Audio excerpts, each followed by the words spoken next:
Hello বন্ধুগণ, ২ শালিক আগামী পর্বে দেখতে পারবেন অনি মিশ্র রায় বাড়িতে এসে আঁকি আঁকি নাম ধরে ডাকছে। লাইক দিয়ে বিস্তারিত জানতে থাকুন। অনি মিশ্র রায় অনেক বছর মিথ্যা অপবাদে জেল খেটেছেন, আজকে তার রেহাই হয়েছে। এইদিকে কাঞ্চিলাল জেলখানায় দেখা করতে গেল অনি মিশ্র রায়ের সাথে। কাঞ্চিলাল যখন কনস্টেবলকে বলল, আমি অনি মিশ্র রায়ের সাথে দেখা করতে চাই, কনস্টেবল বলল, আপনি ওনার কি হন? উনি বলল, আমি ওনার বন্ধু হই, আমি বিদেশ থেকে এসেছি।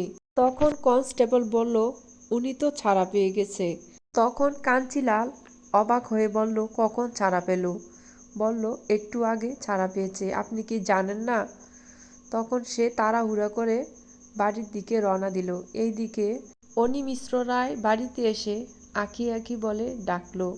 তখন আঁকি দৌড়ে নিচে নেমে আসলো। তো বন্ধুগণ, ঝিলিক কি আঁকি সেজে তার বাবাকে গ্রহণ করবে? অবশ্যই কমেন্টস করে জানাবেন।